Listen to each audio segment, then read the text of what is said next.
నమస్కారం. నా పేరు రవీందర్. మా గ్రామం దేవుని రవల్లి, మండల్ చెవెల్ల.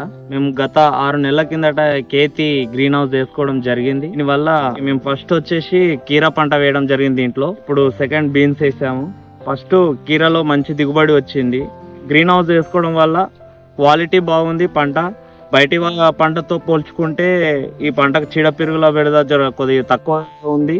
దానివల్ల మేము లాభదాయకంగా ఉంటున్నాము. రైతుకు అనేది ఇది ఎంతో లాభదాయకం అనే విషయం తెలిసింది మాకు. దీనివల్ల మంచి లాభం వచ్చే అవకాశాలు ఉన్నాయి. కేతి సలహాదారులు కూడా చాలా మాకు హెల్పింగ్ నేచర్ గా ఉంటారు. ప్రతి 3 రోజులకు కానీ 2 రోజులకు కానీ మా పంట ఫొటోస్ ఇవ్వడం ద్వారా వాళ్ళు మాకు ఏమేం చేసుకోవాలి, ఏం చేయాలి అనేది మొత్తం సలహాలు చెప్తా ఉంటారు. ఇది వేసుకోవడం వల్ల మంచి లాభాలు ఉన్నాయి కాబట్టి మిగతా రైతులు కూడా వేసుకుంటే చాలా మంచిగా ఉంటది. కేతికి ధన్యవాదాలు.